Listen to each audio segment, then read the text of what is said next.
Paramilitary forces के तमाम जवान बेकार मार दिए गए वोट बढ़ाने के लिए। अस्सलाम वालेकुम, सत श्री अकाल, नमस्कार, आदाब नाज़रीन, मैं हूं हरमीत सिंह और आज एक बहुत बड़ी खबर के साथ आपके सामने हाजिर हूं। 2019 में जम्मू कश्मीर के पुलवामा हमले में कई भारतीय फौजी मारे। ये हमला इस साल का सबसे बड़ा हमला ही नहीं, ये उरी से बड़ा हमला था। नेशनल हाईवे पर चल रहा काफिला श्रीनगर से पहले पुलवामा के अवंतीपुरा पहुंचा ही था। सामने से एक गाड़ी आती है जिसमें विस्फोटक भरा था। वो गाड़ी सीआरपीएफ के जवानों से भरी बस को टक्कर मारती है और हिंदुस्तान ने इस हमले का न सिर्फ इल्जाम पाकिस्तान पर लगाया। हमारे सीआरपीएफ के बहादुर जवानों पर जो आतंकवादी हमला हुआ है वो पाकिस्तान स्थित और उनके द्वारा संरक्षित आतंकवादी संगठन जैश ए मोहम्मद ने किया है। ये उड़ी से बड़ा हमला है।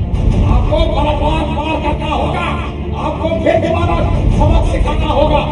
बल्कि इस हमले का बदला लेने के लिए पाकिस्तान पर सर्जिकल स्ट्राइक करने की भी कोशिश की, जिसमें हिंदुस्तान के 2 लड़ाका तैयारे मारे गए और हिंदुस्तान का एक पायलट अभिनंदन गिरफ्तार भी हुआ।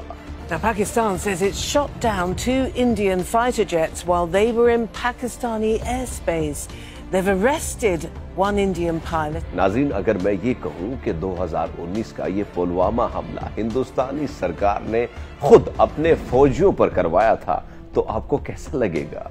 आप शायद सोचेंगे कि हरमीत सिंह कैसी बातें कर रहा है।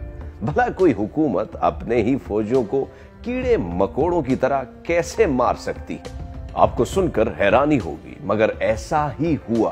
पुलवामा में वीरों ने जो जान देश पे वारी है, दुश्मन की औकात नहीं, ये अपनों की गद्दारी है। पैरामिलिट्री फोर्सेस बहुत दुखी है सरकार से। पैरामिलिट्री फोर्सेस के तमाम जवान बेकार मार दिए गए वोट बढ़ाने के लिए। पहली बार ऐसा हुआ जब कोई चेकिंग नहीं थी जम्मू और श्रीनगर के बीच में। पहली बार ऐसा हुआ जब डायरेक्ट हमारे सीआरपीएफ के जवानों को बसों में, सीधी सिंपल बसों में भेज दिया गया। बख्तर गाड़ी जहाँ मिलती थी वहाँ रोकी नहीं गई, सीधी चली गई और लोग मारे गए। तो ये साजिश थी।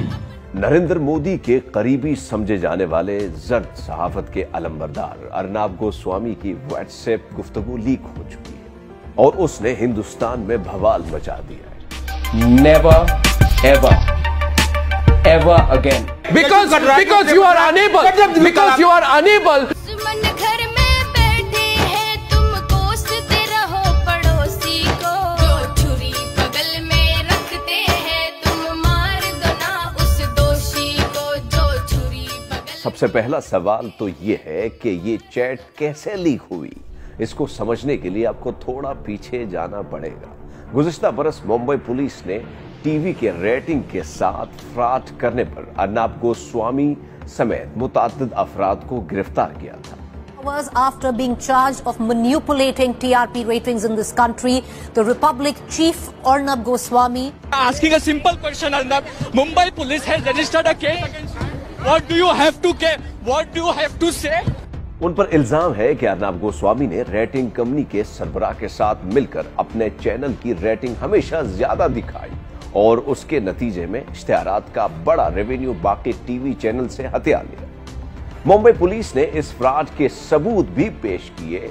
इन कॉन्वर्सेशंस से, ये एलिजिड कॉन्वर्सेशंस जो लीक हुई हैं, उससे कुछ चीजें सामने आती हैं कि किस तरीके से अर्नब गोस्वामी प्रेशराइज करते हैं बारकोड नंबर 1 टीआरपी के लिए। याद रहे कि 2 माह कबल अर्नब गोस्वामी के चैनल रिपब्लिक टीवी को बरतानिया की अदालत ने भी पाकिस्तान के खिलाफ झूठी खबरें फैलाने के जुर्म में 20,000 पाउंड जुर्माना किया था। अर्नब गोस्वामी की, उनके चैनल की, जिसके ऊपर यूके की जो एक टेलीकॉम रेगुलेटरी बॉडी है ऑफकॉम, उसने 20,000 पाउंड का जुर्माना लगाया है।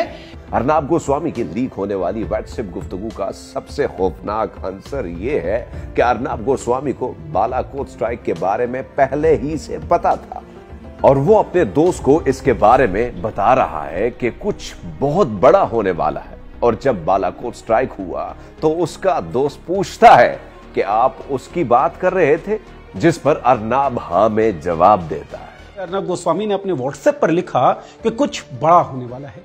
पार्थो ने सवाल पूछते हुए लिखा, दाऊद अर्नब ने कहा नहीं, पाकिस्तान, और इस बार कुछ बड़ा होगा। लेकिन सबसे बड़ा सवाल और देश के लिए खतरनाक सवाल ये है कि अर्नब गोस्वामी को देश की रक्षा से संबंधित जानकारियां कौन लीक कर रहा है।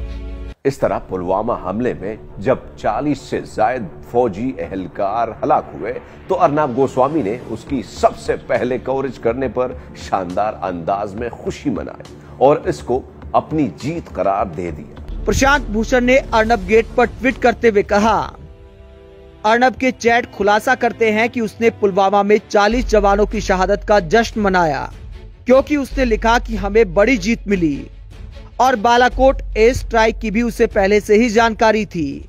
उसने कहा कि स्ट्राइक से लोग उत्तेजित हो जाएंगे।